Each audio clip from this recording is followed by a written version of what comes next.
मैंने कहा था ना, हमारे गोलगप्पे का कारोबार इतना चलेगा कि आप देखते रह जाएंगे। हाँ सुमन, आज तुम्हारी बदौलत हम इस गरीबी से उभर पाए हैं, वरना ना जाने हमारा क्या होता। बात उस समय की है जब सोनू और सुमन नाम के मियाँ बीवी रामनगर के एक घर में रहा करते थे। सोनू कारखाने में काम किया करता था और सुमन उसके लिए दोपहर का खाना बना कर देती थी। सोनू बहुत कामकाजी था। तू इतनी मेहनत क्यों कर रहा है? तू तो इस कंपनी को अपना मानने लगा है। भाभी ने इतना अच्छा खाना बना कर दिया है और तूने उसे ऐसे ही रखा है। जल्दी से टिफिन खोल, मुझे भूख लगी है। जल्दी बता क्या लेकर आया है? अबे मुझसे ज्यादा जल्दी तो तुझे रहती है खाना खाने की। अभी तो लंच ब्रेक हुआ है, रुक जा। अरे भाई, लंच ब्रेक हुआ है तो जल्दी चलना और मेरे लिए भी टिफिन खोल। मुझे जल्दी से भाभी के हाथ का खाना खाना है। अरे भाई ठीक है, थोड़ा सब्र तो कर, हाथ मुंह तो धोकर आऊं। सोनू और आकाश हाथ मुंह धोकर खाना खाना शुरू कर देते हैं। मिल बांट कर दोनों लोग खाना खाते हैं। उसके बाद दोनों लोग काम करते हैं। शाम को जब फुर्सत मिलती है तो आकाश सोनू से कहता है, अरे यार सोनू, आज का दिन कैसा रहा तेरा? अरे हमेशा की तरह ही रहा, कुछ खास नहीं था यार। अरे खास बात तो मैं तुझे बताता हूँ। क्या बात है? तू इतना परेशान क्यों है? अरे यार, जब मैं लंच के वक्त बॉस के केबिन की तरफ गया तो मैंने सुना कि... अबे क्या सुन लिया तूने? क्या बॉस तेरी शिकायत कर रहा था जो परेशान हो रहा है तू? अरे शिकायत विकायत की बात नहीं है, पर मैंने बॉस को कहते हुए सुना था कि कंपनी घाटे में जा रही है, इसलिए कह रहा था कि फैक्ट्री में मुलाजिमों को कम कर देना है और ये सिलसिला कल से ही शुरू होगा। अभी क्या बात कर रहा है? अरे ऐसा हुआ तो हम कहाँ जाएंगे? ऐसा नहीं हो सकता यार, हमारी रोजी रोटी तो इसी फैक्ट्री से चलती है। इसके अलावा हमें कोई काम भी नहीं आता। जब से काम करना सीखा है तो इसी फैक्ट्री में काम किया है। हाँ यार, यही फिक्र तो मुझे भी हो रही है। अब करें तो क्या करें? आकाश और सोनू इसी चिंता में जा रहे थे। सोनू ने आकाश को अपने घर पर थोड़ी देर रुकने के लिए कहा। तभी वहाँ पर आकाश की बीवी पूजा भी आ गई। अरे पूजा, तुम यहाँ क्या कर रही हो? अगर तुम आ सकते हो तो मैं भी आ सकती हूँ। सुमन भाभी ने बुलाया है, कह रही थी गोलगप्पे बना रही हूँ, खाने आ जाना। ठीक हुआ तुम दोनों भी आ गए। मैं तुम दोनों के लिए गोलगप्पे लेकर आती हूँ। पूजा और सुमन आकाश और सोनू के लिए गोलगप्पे लेकर आती हैं। सुमन बहुत ही लजीज गोलगप्पे बनाती थी। उसके गोलगप्पे आकाश और सोनू दोनों को बहुत पसंद आते थे। सोनू उससे अक्सर गोलगप्पे बनवाता रहता था। अरे भाभी, खाना तो अच्छा बनाती ही हो और गोलगप्पे तो उससे भी अच्छा बनाती हो। इन गोलगप्पों में तो सच में करिश्मा है, कितना भी खाओ दिल नहीं भरता। अरे सच कह रहा है ये, सच में तुम्हारे हाथ में तो जादू है। तुम जो गोलगप्पे बनाती हो इतने बड़े होते हैं कि 3 गोलगप्पे में ही पेट भर जाता है। तुम्हारे हाथ के गोलगप्पे खाकर तो हम अपनी सारी परेशानी भूल जाते हैं। परेशानी? कैसी परेशानी? कौन सी परेशानी की बात कर रहे हो तुम? खैरियत तो है ना? अरे सोनू, क्यों भाभी को परेशान कर रहा है? चुप हो जा यार। नहीं, मैं जानती हूँ कि आप दोनों को क्या परेशानी है। आज आप दोनों खामोश लग रहे हैं जब से कारखाने से आए हैं। आकाश और सोनू अपनी बीवियों को ना चाहते हुए भी परेशानी बताने के लिए मजबूर हो जाते हैं और वो अपनी बीवियों को सारी बातें बता देते हैं, जिसकी वजह से दोनों की बीवियां भी परेशान हो जाती हैं। फिर कुछ दिनों के बाद वाकई वो कारखाना बंद हो जाता है। अब हम क्या करेंगे? आपका तो काम भी छूट गया है, धीरे धीरे रसद भी खत्म हो रहा है।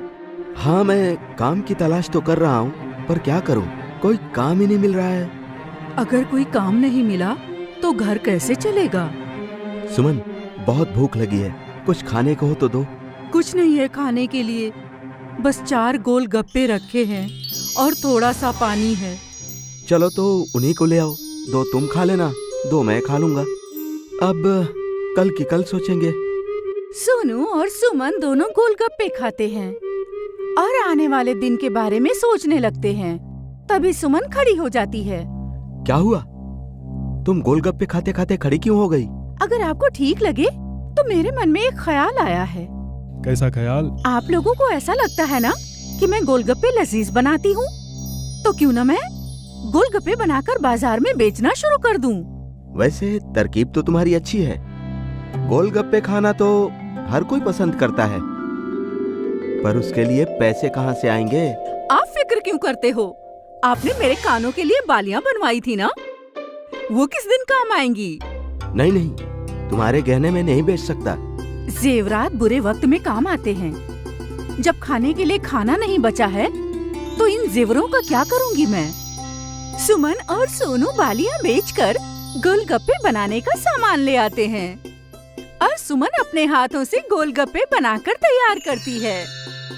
सोनू और सुमन उन गोलगप्पों को बेचने के लिए बाजार के लिए निकलते हैं। गोलगप्पे गोलगप्पे गोलगप्पे, तीखे मीठे गोलगप्पे, जायकेदार लजीज गोलगप्पे, आइए आइए, एक बार खाओगे बार बार आओगे। गोलगप्पे गोलगप्पे गोलगप्पे। बाजार में बहुत सारे गोलगप्पे वाले थे, इसलिए उनके पास कोई भी गोलगप्पे खाने नहीं आता, जिसकी वजह से 3 दिन तक उनके गोलगप्पे नहीं बिकते हैं। अरे यहाँ बाजार में हर तीसरी दुकान गोलगप्पे की है, हमारे गोलगप्पे तो बिक ही नहीं रहे हैं। अगर इसी तरह से चलता रहा तो ये कारोबार करके भी कोई फायदा नहीं होगा। मैंने इतने प्यार से गोलगप्पे बनाए और कोई खाने आ ही नहीं रहा है। ये तो बहुत गलत हो रहा है। अब हमारे घर का खर्चा कैसे चलेगा? सोनू और सुमन वहीं पर मायूस होकर बैठ जाते हैं। तभी उनकी नजर दुकान के बाहर एक बोर्ड पर पड़ती है। सुनिए जी, गौर कीजिए, इस बोर्ड पर क्या लिखा हुआ है? क्या लिखा है? दुकानदार की स्कीम लिखी हुई है। अगर हम भी अपने गोलगप्पे की दुकान पर पेशकश चालू करें तो हो सकते हैं हमारे गोलगप्पे भी बिकने शुरू हो जाए। जब तक लोगों को हमारे गोलगप्पे का स्वाद ही नहीं पता चलेगा तो वो खरीदार कैसे बनेंगे? मैं कुछ समझा नहीं। सुमन सोनू को सारी बात बताती है और सोनू कहीं से थोड़ा सा सामान लाकर सुमन को देता है। सुमन एक गोलगप्पे को बाहुबली गोलगप्पे का आकार देती है। अरे ये तो तुमने सच में एक बाहुबली गोलगप्पा बना दिया। अब तो इस गोलगप्पे को खाने के लिए हमारे पास हर कोई आएगा। इस बाहुबली गोलगप्पे के साथ मैंने एक बंदिश रखी है कि जो इस बाहुबली गोलगप्पे को खाएगा उसको 100 रुपए इनाम दिया जाएगा। सोनू जोर जोर से अपनी पेशकश को बाजार में सबको सुनाता है, जिसकी वजह से उसके बाहुबली गोलगप्पे को देखने के लिए भीड़ इकट्ठा हो जाती है। हाँ तो भाइयों सुनिए, जो इस बाहुबली गोलगप्पे को खाएगा उसे 100 रुपए इनाम दिया जाएगा। इस मुकाबले में जो जो हिस्सा लेना चाहता है वो इस तरफ आ जाए। ये बाहुबली गोलगप्पा जो खाएगा वो बाहुबली कहलाएगा। हाँ। सोनू के इस तरह से कहने पर भीड़ इकट्ठा हो जाती है और 2 लोग आपस में गोलगप्पा खाने की होड़ लगाते हैं, पर वो हार जाते हैं। उनकी देखा देखी उस बाहुबली गोलगप्पे को खाने के लिए और लोगों की भीड़ इकट्ठा होती है। अरे भाई, आपके यहाँ के गोलगप्पे बहुत लजीज हैं। हालांकि हम इस मुकाबले को जीते नहीं हैं, मगर फिर भी बहुत मजा आया बाहुबली गोलगप्पे खाने में। अरे यार सच में ये जनरल गोलगप्पे खा खा कर हम तो ऊब गए थे। अब ये बाहुबली गोलगप्पा बाजार में आया है, इसको तो देखते ही मुंह में पानी आ रहा है। अरे जनाब, खाकर देखिए, बाजार में सबसे अच्छा गोलगप्पा यही है। एक बार खाओगे तो बार बार यहीं पर खाने आओगे। क्या कह रहे हो जनाब? क्या ये गोलगप्पे सच में अच्छे हैं? अरे अगर मेरी बात पर यकीन न हो तो खाकर देख लीजिए। जीत गए तो 100 रुपए इनाम है।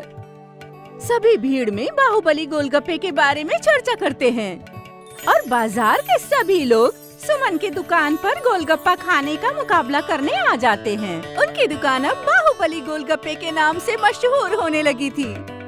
उसी बाजार में एक नत्थू पहलवान नाम का आदमी रहता था, जो सभी के गोलगप्पे मुफ्त में खाता था। वो सुमन की दुकान पर भी गोलगप्पे खाने के लिए आ जाता है। अरे ओ, नई नई दुकान खुली है, चल जल्दी से 5 प्लेट गोलगप्पे बना दे। जनाब गोलगप्पे तो मैं बना दूंगा, मगर हमारे यहाँ का बाहुबली गोलगप्पा खाकर बताइए। अगर आप ये गोलगप्पा खा लिए तो हम आपको साल भर फ्री गोलगप्पे खिलाएंगे। अरे बस इतनी सी बात है, तो चल एक काम कर, इस शर्त में एक चीज और जोड़ ले। एक नहीं, मैं 5 बाहुबली गोलगप्पे खाकर दिखाऊंगा, समझ गया? अगर आप ये गोलगप्पा नहीं खा पाए तो आपको मुफ्त में खाने की आदत को छोड़नी पड़ेगी। ठीक है, हमें मंजूर है। नत्थू पहलवान के सामने 5 बाहुबली गोलगप्पे रख दिए जाते हैं और नत्थू पहलवान बाहुबली गोलगप्पे खाने की जद्दोजहद करता है, लेकिन वो उसमें हार जाता है और वो अपनी शर्त के अनुसार मुफ्त में गोलगप्पे खाना छोड़ देता है। सभी सोनू को शुक्रिया कहते हैं और उसकी बहुत तारीफ करते हैं। गांव के बाजार में सुधांशु के पकौड़े का ठेला था। जैसे ही वो अपना ठेला खोलता, खरीदार आ जाया करते थे। मुझे 1 प्लेट प्याज के पकौड़े। मुझे आलू के पकोड़े। सुधांशु बेहद खुश था क्योंकि उसका कारोबार काफी अच्छा चल रहा था। सुबह से शाम तक उसके ठेले पे मुसलसल खरीदारों का मजमा लगा रहता था। भाईजान, 2 प्लेट प्याज के पकोड़े और 1 प्लेट आलू के पकोड़े दे दो। ये लो भाईजान। भाईजान, मैं तुमसे रोज पकोड़े खरीदता हूँ, कभी तो कुछ पकोड़े ज्यादा दे दो। भाई, मैं माप से ज्यादा अपने घर वालों को भी नहीं देता। लेना है तो लो, वरना आगे बढ़ो। ठीक है, दे दो। सुधांशु के खानदान में उसकी बीवी सुधा थी। आ गए आप? मैं आप ही का इंतजार कर रही थी। मालूम है, मेरी सहेली के शौहर ने उसे नया हार दिलवाया है और एक आप हैं जो कभी कुछ नहीं दिलवाते हैं। अच्छा, पिछले माह तो तुम्हारे लिए नई साड़ी लाया था। हाँ, याद है, वो भी सेल में से। सेल हो या ना हो, लेकिन मैं लाया तो था ना। तुम्हारे जैसे कंजूस शौहर मैंने कभी नहीं देखा। हर माह खुद के लिए नए नए कपड़े खरीदते रहते हो और एक माह तुमने मेरे लिए साड़ी क्या खरीद ली? इतना बोले जा रहे हो। क्यों ना खरीदूं? आखिर पैसे भी तो मैं ही कमाता हूँ। खुदगर्ज। सुधांशु फितरत से खुदगर्ज था। वो सिर्फ अपने मुतालिक सोचता था। सुधांशु के पकौड़े का कारोबार अच्छा चल रहा था। उसकी आमदनी भी काफी अच्छी हो रही थी। एक रोज सुधांशु की दुकान के सामने एक और ठेला खुला, गौरव का आलू पफ का ठेला। नया ठेला देखकर खरीदार वहां चले गए। अरे भाईजान, ये क्या है? ये शहर की मशहूर आलू पफ हैं। बाजी, आप एक मर्तबा खाओगी तो बार बार मांगोगी। ठीक है भाईजान, दे दो। अभी लीजिए। गौरव ने उस खातून को आलू पफ दिए। खातून ने आलू पफ चखा और वो खुश हो गई। ये तो बेहद अच्छी है, अब से मैं रोज यही खाऊंगी। वैसे भी कौन उस कंजूस पकौड़े वाले से पकौड़े खरीदेगा। सुधांशु के कई खरीदार पकौड़े के बजाय आलू पफ खरीदने लगे और एकाएक सुधांशु के ठेले पर रहने वाला हुजूम अब गौरव के ठेले पर आ गया था। ये देखकर सुधांशु परेशान था। ये आलू पफ वाला नया है, कुछ रोज में लोग इसे भुलाकर वापस पकोड़े खाने लगेंगे। सुधांशु खुद को तसल्ली दे रहा था। खैर, दिन गुजरे, लेकिन गौरव के आलू पफ हकीकत में अच्छे थे, इसीलिए खरीदार अभी भी उसी ठेले पर नजर आते थे। इस आलू पफ वाले ने तो मेरा कारोबार ही चौपट कर दिया है। मालूम नहीं कहां से आ गया। अगर ये नहीं होता तो सब कुछ अच्छा ही चलता। सुधांशु सोचने लगा कि कैसे वो गौरव को अपने रास्ते से हटाए। गौरव बेहद खुश था। आते ही उसका कारोबार जम गया था। हे भगवान, आपका लाख लाख शुक्रिया, आपने मेरी मुसीबत हल कर दी। गौरव फितरत से भी बहुत भोला और रहमदिल था। जब भी उसके ठेले पर कोई गरीब आता, वो मुफ्त में उन्हें आलू पफ खिलाया करता था। गौरव की सारी हरकतों पर सुधांशु गौर फरमाता था। ये तो निहायती भोला है, इसे तो आसानी से बेवकूफ बनाया जा सकता है, लेकिन कब्ल मुझे इससे दोस्ती करनी होगी। और फिर इसी ख्याल से सुधांशु ने गौरव से गुफ्तगू करना शुरू कर दिया। और भाईजान, सब खैरियत? सब खैरियत है, आप फरमाइए। सुना है आपके आलू पफ बहुत ही जायकेदार हैं, कभी हमें भी खिलाइए। अरे अभी लीजिए भाईजान। गौरव ने सुधांशु को आलू पफ दिया। सुधांशु ने वो चखा। अरे वाह, ये तो लजीज है, एकदम नई चीज है, खाकर मजा आ गया। आपको अच्छा लगा ना? यही काफी है। ये खास चीज तो आपको बड़ी दुकान खोलकर बनानी चाहिए। चाहता तो मैं भी यही हूँ, लेकिन दुकान खोलने के लिए पैसे नहीं है। वैसे मैं भी दुकान खोलने वाला हूँ। अगर तुम्हें वाजिब लगे तो एक साथ दुकान खोलते हैं, जिसमें 2 काउंटर होंगे। तुम आलू पफ फरोख्त करना और मैं अपने पकोड़े। मतलब साझेदारी में? हाँ वही। मैंने तो बड़े बाजार में एक दुकान भी देख रखी है। वाह, ये तो अच्छा होगा। बड़े बाजार में फरोख्त भी ज्यादा होगा। हाँ वो तो है। मैं तो कब से किसी को तलाश रहा था जो आधे पैसे लगाए और मेरा साझेदार बन जाए। बड़े बाजार में दुकान का खर्च कितना है? यही कोई 6 लाख। मेरे पास 3 है और 3 की जरूरत है। ठीक है, मैं दे दूंगा। आपको कल बताता हूँ। ठीक है भाईजान। सुधांशु गौरव को अपने जाल में फंसा रहा था। गौरव घर गया और वहाँ इसके मुतालिक उसने अपनी बीवी लता से जिक्र किया। ये तो बहुत बढ़िया है। मेरे पास 1.5 लाख तो हैं, लेकिन बाकी के 1.5 लाख कहाँ से लाऊं? आप उसकी फिक्र ना कीजिए। मेरे ये जेवर कब काम आएंगे, आप उन्हें गिरवी रख दीजिए और फिर जब आपके पास पैसे आए तो छुड़वा लेना। ठीक है, यही वाजिब रहेगा। गौरव ने लता के सारे जेवर गिरवी रख दिए और बैंक से अपने बचत किए हुए पैसे भी निकाल लिए। भाईजान, पैसों का इंतजाम हो गया है। अरे वाह, तो फिर चलो कल ही हम दोनों मिलकर वो दुकान खरीदते हैं। ठीक है भाईजान।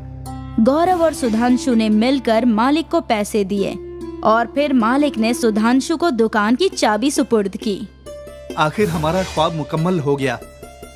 हाँ, अब एक काम करो, तुम अपने ठेले पे जाओ, मैं यहाँ मरम्मत और 2 काउंटर लगवाने का काम संभालता हूँ। कम से कम उसे बेच तुम कुछ और कमा लोगे। ठीक है भाईजान। गौरव अपने ठेले पर पहुंचा और आलू पफ फरोख्त करने लगा। कुछ रोज गुजर गए। सुधांशु का पकौड़े का ठेला बंद ही था। 1 हफ्ते बाद जब गौरव दुकान देखने गया तो उसने देखा कि सुधांशु कब्ल से ही वहाँ पकौड़े फरोख्त कर रहा है और दुकान में बस एक ही काउंटर है।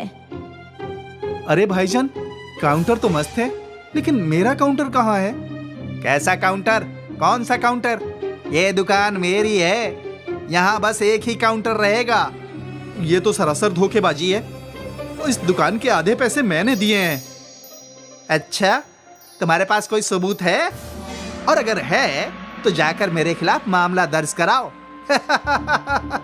गौरव को समझ में नहीं आ रहा था कि वो क्या करे। उसके तमाम बचत के पैसे जाया हो गए थे। गौरव रोते हुए जंगल की जानिब चल पड़ा।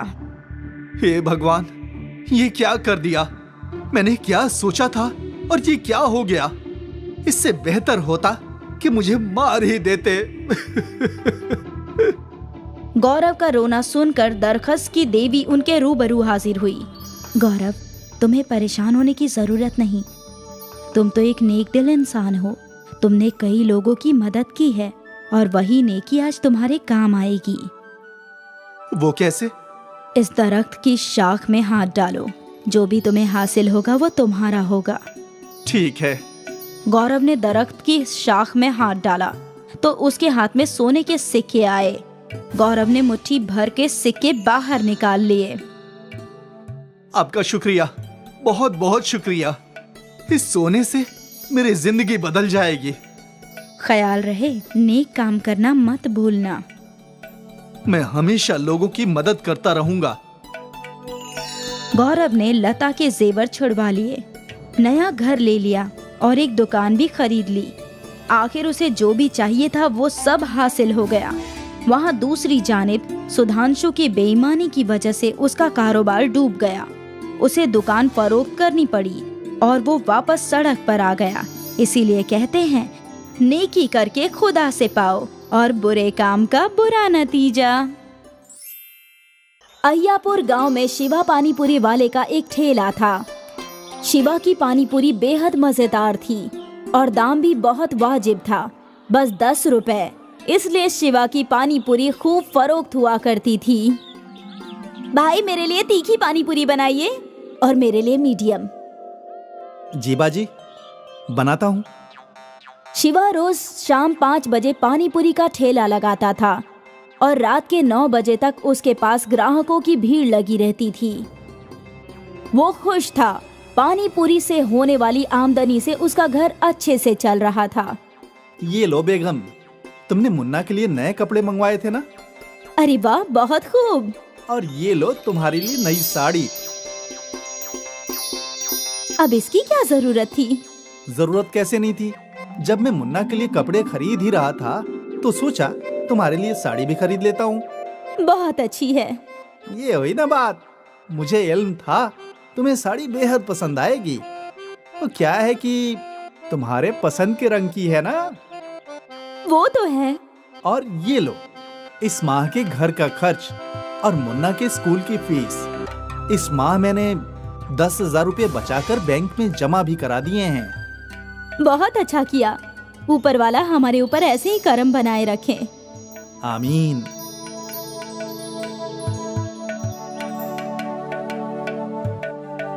अब्बा अब्बा, क्या आप मेरे कपड़े लाए? हाँ मुन्ना, ये देखो। थैंक यू अब्बा। वाह, तुम तो बहुत अच्छी अंग्रेजी बोल लेते हो। ये मुझे मेरी नई दोस्त ने सिखाई है। अच्छा, नई दोस्त? कोई लड़की है क्या? लड़की नहीं, दादी है, दादी। और क्या क्या सिखाया? बहुत कुछ। दादी अम्मा बहुत अच्छे अच्छे अफसाने सुनाती है। अच्छा है। कभी कभी अपनी दादी अम्मा को घर भी बुला लिया करो। अगली बार मैं जरूर बुलाऊंगा। ठीक है मुन्ना। अगले कई माह तक शिवा का पानी पूरी का ठेला काफी अच्छे से चल रहा था। उसकी आमदनी भी अच्छी हो रही थी। फिर एकाएक महंगाई बढ़ गई।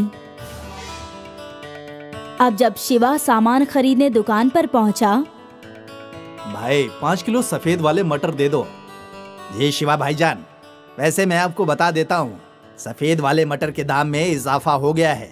पहले 100 रुपये किलो था, अब 150 रुपये किलो हो गया है। अरे बाप रे, इतना? भाईजान, अब इसमें मैं क्या कर सकता हूँ? मैंने तो खुद ही महंगे दाम में खरीदा है। लेकिन सफेद मटर के बगैर पानी पूरी का मसाला भी तो नहीं बन सकता। तुम 5 किलो। ठीक है भाईजान। शिवा ने 5 किलो सफेद मटर खरीद लिए। घर पहुंचकर, अरे उमा, महंगाई कितनी बढ़ गई है। किराने की दुकान पर हर चीज के दाम में इजाफा हो गया है। ये मटर 100 रुपये किलो था, अब देखो 150 रुपये किलो हो गया है। अब क्या कर सकते हैं? आप भी पानी पूरी के दाम में इजाफा कर दीजिए। लेकिन दाम में इजाफा कर देने से पानी पूरी फरोख्त होगी? अब जिनको खाना होगा वो तो जरूर खाएंगे ना। हाँ, वो भी है। आप भी 10 के बजाय 15 रुपए प्लेट कर दो। ठीक है, यही वाजिब रहेगा। शिवा ने दाम बढ़ाने का फैसला कर लिया। अब जब भी उसके ठेले पे ग्राहक आते, अरे बाजी, महंगाई की वजह से दाम बढ़ गया है। अब 15 रुपये प्लेट है, बोलिए बनाऊं क्या? बाप रे, 5 रुपए बढ़ा दिए। अब क्या करूं बाजी, 10 रुपये में फायदा नहीं हो रहा है और हर चीज का दाम भी बढ़ गया है। ठीक है, दे दो भाईजान, लेकिन तीखी बनाना। हाँ हाँ। कुछ ग्राहक 15 रुपए का दाम देखकर मान लेते थे और कुछ तो दाम सुनकर ही भाग जाते थे। अरे भाईजान, 15 रुपये प्लेट है। अरे बाप रे, नहीं चाहिए इतना महंगा। बाप रे बाप, लूट मचा रखी है पूरे मुल्क में। लेकिन अब शिवा क्या कर सकता था? 10 रुपए में वो पानी पूरी फरोख्त भी नहीं कर सकता था। उस रोज शिवा का कुछ खास कारोबार नहीं हुआ था। वो मायूस होकर घर लौटा। क्या बात है? आज काफी ग्राहक दाम में इजाफा सुनकर भाग गए। कोई बात नहीं, धीरे धीरे ग्राहकों को ये दाम भी ज्यादा नहीं लगेगा। हाँ, काश ऐसा ही हो। आप अपना दिल छोटा मत कीजिए, कुछ रोज में सब पहले की तरह हो जाएगा। ठीक है। अगले दिन शिवा ने फिर से पानी पूरी का ठेला खोला। आज भी यही हुआ। कुछ ग्राहकों ने पानी पूरी खाई और कुछ दाम सुनकर ही भाग गए। ऐसे अगर मेरे ग्राहक भागते रहे तो कैसे चलेगा? मुझे कुछ न कुछ तो करना ही पड़ेगा। उस रात शिवा ने जल्दी ठेला बंद कर दिया और घर लौटा। अरे मुन्ना कहाँ है?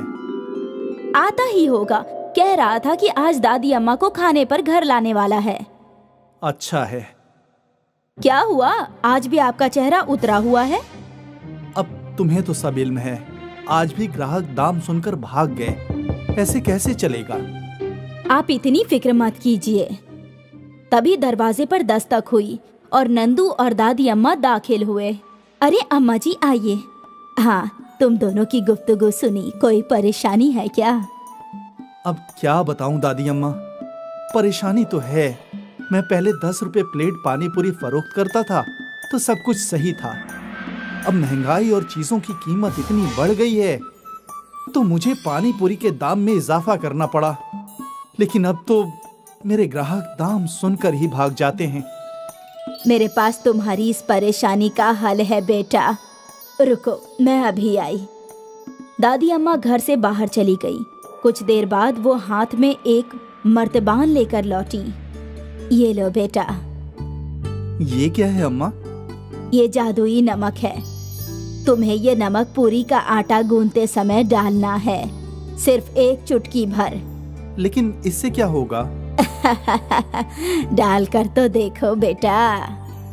शिवा ने वो मर्तबान लिया और वो सीधा बावर्ची खाने में गया। उसने आटा गूंदना शुरू कर दिया और उस आटे में एक चुटकी जादुई नमक मिला दिया। अभी तक तो कुछ नहीं हुआ अम्मा। देखते जाओ बेटा। शिवा ने आटे की पूरियां बनाई और जैसे ही उसने पूरियों को तेल में डाली, उन पूरियों के रंग बदलने लगे। कोई पूरी सुर्ख हो गई तो कोई सब्ज, कोई नीली तो कोई पीली। ये क्या? यही तो कमाल है बेटा। ये जादुई नमक कभी खत्म नहीं होगा और ऐसी रंग बिरंगी पानी पूरी कोई भी खुशी खुशी ज्यादा पैसे देकर खाएगा। हाँ अम्मा, शुक्रिया, आपका बहुत बहुत शुक्रिया। आपने तो मेरी परेशानी को ही हल कर दिया। अब मैं अपने पोते के लिए इतना तो कर ही सकती हूँ ना, क्यों नंदू? बेशक दादी अम्मा। रंग बिरंगे पानी पूरियां देखकर सब खुश थे। सब ने एक साथ खुशी खुशी खाना खाया। अगले रोज जब शिवा पानी पूरी का स्टॉल लगाया तो रंगीन पानी पूरियां देखकर ग्राहकों का हुजूम लग गया। अरे भाईजान, ये क्या अजूबा है? इतने सारे रंग? हाँ हाँ, ये मेरी खुसूसी रंगीन पानी पूरी है, सिर्फ 20 रुपए प्लेट। शिवा अपने ग्राहकों को रंगीन पानी पूरी देने लगा। अलग अलग रंग की पूरियों के जायके भी अलग अलग थे। मजा आ गया। पहली मर्तबा ऐसी अजूबा पानी पूरी खाइए भाईजान। शुक्रिया। जो भी शिवा की रंगीन पानी पूरी खाता वो तारीफ किए बगैर रह नहीं पाता था। एक बार फिर शिवा का पानी पूरी का कारोबार चल निकला था और इस मर्तबा उसके ग्राहक और मुनाफा दोनों में इजाफा हो गया था। रंगीन पानी पूरी की वजह से शिवा की आमदनी में कई गुना इजाफा हो गया। उसने नया बड़ा घर खरीद लिया। रंगीन पानी पूरी ने शिवा की किस्मत ही बदल दी।